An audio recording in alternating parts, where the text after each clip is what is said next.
Bismillahirrahmanirrahim. Assalamualaikum warahmatullahi wabarakatuh. Bismillahirrahmanirrahim. Alhamdulillahilladzi hadana lihada wa ma kunna linahtadiya laula an hadana Allah.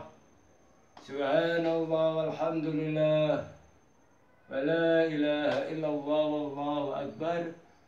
La hawla wa la quwata illa billahil aliyil azim.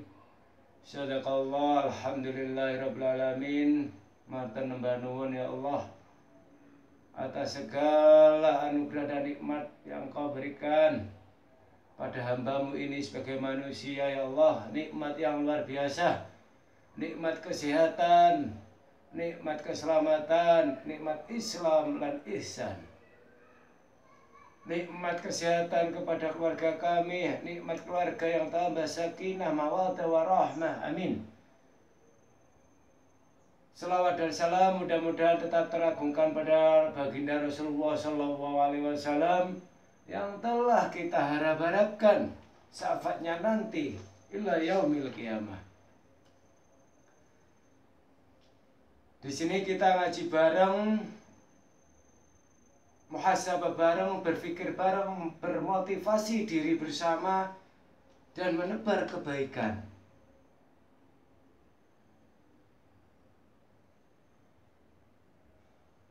Tadi kita telah membahas di episode 34, kita telah membahas tentang bagaimana cara kita dan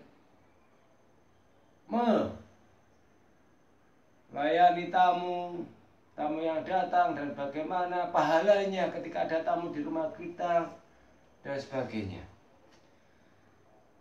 Di sini kita membahas suatu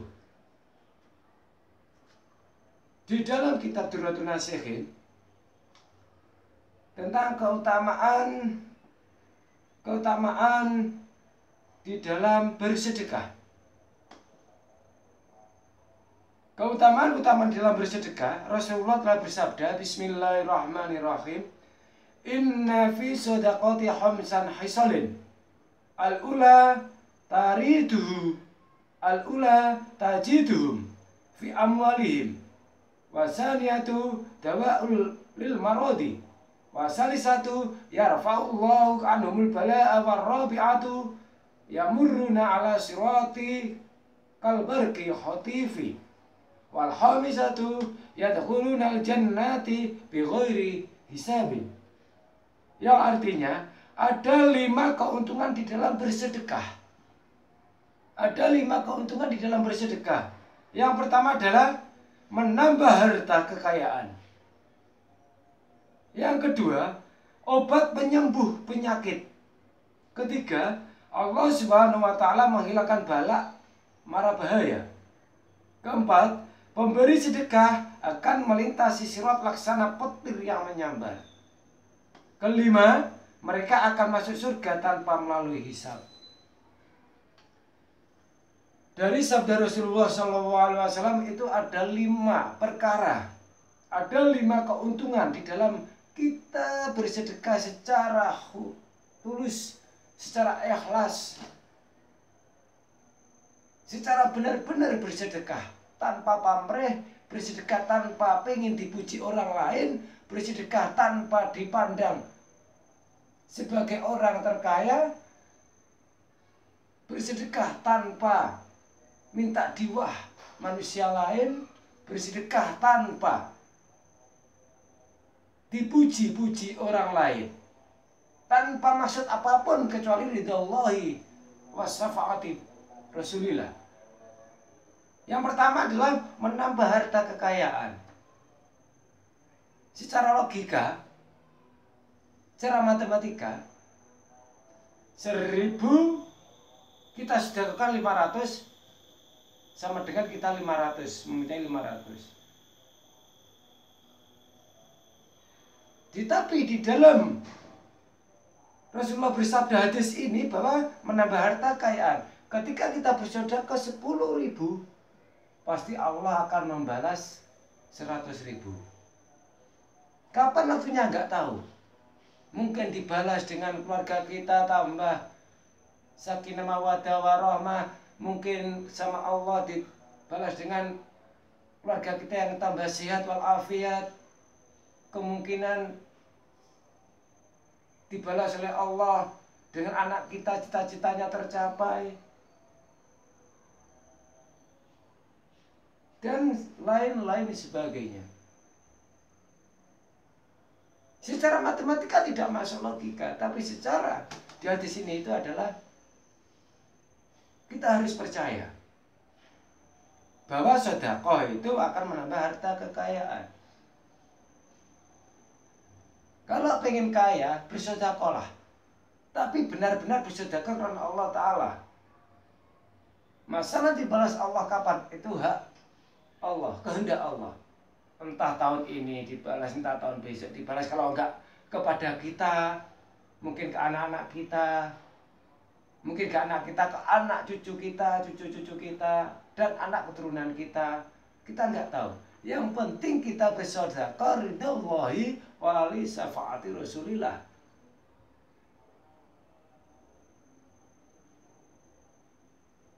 Seperti itu. Pokoknya kita bersedekah karena Allah. Masa Allah memberikan, itu hak Allah. Masa Allah membalas dengan kekayaan yang lebih banyak, itu hak Allah. Kita sebagai hamba Allah, kita mempunyai harta benda yang lebih, kita sedekahkan karena Allah. Gitu aja udah. Dengan niat ibadah karena Allah Ta'ala. Yang kedua, penyembuh penyakit. Jadi obat sedekah itu adalah sebagai obat penyembuh penyakit. Biasanya kalau orang Jawa itu ketika ada orang-orang sakit atau keluarga yang sakit, itu kadang bersedekah kepada tetangga. Mudah-mudahan dengan sedekah itu tetangga itu mendoakan penyakit keluarga kita, penyakit si A, B, C itu sembuh. Lantaran kita bersedekah pada tetangga-tetangga, pada fakir miskin, kepada anak yatim. Akhirnya anak yatim itu mendoakan mudah-mudahan si A itu sembuh. Akhirnya doanya anak yatim dikabulkan oleh Allah. Doanya tetangga dikabulkan oleh Allah, keluarga kita menjadi sembuh. Alhamdulillah. Itu kalau kita sedekah.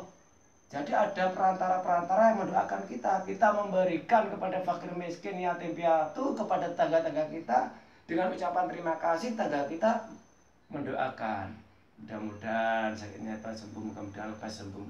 Itu suatu perantara. Akhirnya doa-doa itu dikabulkan oleh Allah. Ud'uni istajib lakum. Yang ketiga, Allah Subhanahu wa Ta'ala menghilangkan bala. As-shadaqatu lidafil bala. Jadi sedekah itu menghilangkan mara bahaya atau bala. Kok bisa? Bisa. Ketika kita bersedekah kepada lembaga, kepada ABC, kepada pesantren, yayasan untuk kalimatillah, karena jalani Allah dan sebagainya. Contoh ketika pulang, naik bis lah contoh, kita setelah bersedekah, naik bis.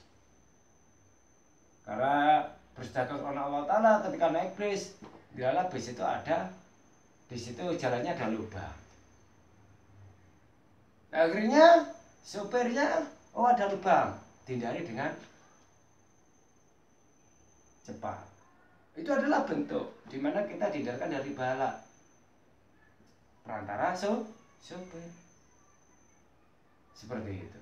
Itu logikanya seperti itu. Dan masih banyak contoh-contoh yang lain.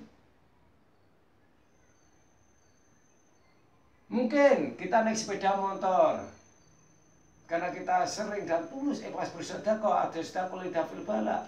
Naik sepeda motor. Kita naik sepeda motor, di jalan ada paku ibaratkan. Tiba-tiba kita melihat ada paku di situ. Kita langsung belokkan. Itu adalah suatu perantara kita dijauhkan dari bala dengan cara Allah mengingatkan pada kita, mata kita melihat ada paku. Luar biasa. Kehendak Allah. Yang keempat, pemberi sedekah akan melintasi sirat laksana petir yang menyambar. Jadi ada siratul mustaqim yang nanti set, petir itu seperti apa? Set, cepat. Alhamdulillah. Kelima, mereka akan masuk surga tanpa hisab. Jadi harta benda yang diberikan oleh Allah pada kita adalah dengan niat ibadah kita tasarrufkan bersedekah. Kalau kita mau harta benda sampai kapan? Keinginan manusia itu tidak akan habis. Punya ini, pengen ini, punya ini, pengen ini, punya ini, pengen ini. Kalau tidak didasari dengan rasa bersyukur, maka akan terus menerus. Akan lupa dengan syukurnya, akan lupa dengan sedekahnya. Yang paling enak, alhamdulillahirabbil alamin, saya diberi rezeki walaupun hanya segini, tapi sudah cukup. Alhamdulillah diberi rezeki anak-anak sehat, alhamdulillah digaji sekian, alhamdulillah sekian. Saya sisihkan 10.000 untuk berikan anak yatim, 10.000 untuk amal di masjid, 10.000 untuk ponakan-ponakan, 1.000 untuk ponakan-ponakan. Itu luar biasa. Sedikit kita merasa cukup, alhamdulillah, tapi kita bersedekah. Jadi jangan pupuk keinginan jadi ini menumpuk harta benda ini, tidak akan habisnya. Maka dari itu ayo kita bersama-sama kita belajar bersyukur kepada Allah. Bahwa Allah yang diberikan oleh Allah pada kita itu yang terbaik bagi kita. Harta benda itu yang nilainya sedikit banyak lebih itu adalah yang terbaik kita. Yang penting kita belajar menasarkan ke jalan Allah lewat bersedekah. Mau nggak belajar? Pulau nggak belajar, saya masih belajar. Jadi ada 5 keuntungan di dalam bersedekah. Inna fi shadaqati khamsa khisalin. Al-ula tajiduhum fi amwalihim. Wasaniyatu dawa'un lil maridi. Wasalisatu yarfa'ullahu anul bala'u. Warabi'atu yamurruna ala siratil kalbarki khotifi.